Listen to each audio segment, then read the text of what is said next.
بسم اللہ الرحمن الرحیم۔ ایک قدیم قصبے میں ایک پراسرار حویلی تھی جس کے بارے میں افواہ تھی کہ وہاں خزانہ چھپا ہوا ہے۔ حویلی کے آخری مالک نے اپنی موت سے پہلے ایک راز کی چابی چھوڑی تھی جو خزانے تک پہنچنے کا راستہ بتاتی تھی۔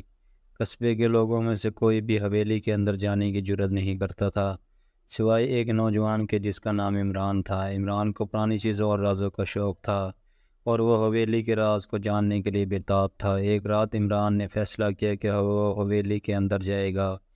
وہ حویلی کے دروازے تک پہنچا اور اس نے دیکھا کہ دروازے پر ایک عجیب سا نقشہ ہے جو ایک چابی کی شکل میں تھا۔ عمران نے اپنی جیب سے ایک پرانی چابی نکالی جو اس نے کچھ دن پہلے بازار سے خریدی تھی اور اسے نقش میں فٹ کر دیا۔ چابی کو گھماتے ہی حویلی کا دروازہ کھل گیا۔ عمران داخل ہو گیا۔ اندر کا منظر بہت ہی پراسرار تھا۔ حویلی کے اندر پرانی مورتیاں، قیمتی پینٹنگز اور دیگر نایاب چیزیں تھیں۔ عمران نے حویلی کی تلاشی لینا شروع کی اور اسے ایک پرانی کتاب ملی جس میں خزانے کا نقشہ تھا۔ نقشے کے مطابق خزانہ حویلی کے تہہ خانے میں چھپا ہوا تھا۔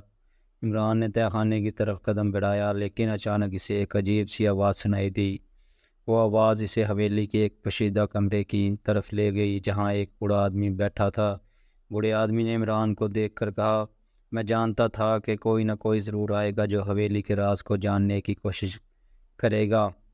عمران نے پوچھا، آپ کون ہیں؟ بوڑھے آدمی نے جواب دیا، میں حویلی کا آخری خادم ہوں اور میں یہاں خزانے کی حفاظت کر رہا ہوں۔ عمران نے کہا، لیکن خزانہ تو تہہ خانے میں ہے نا؟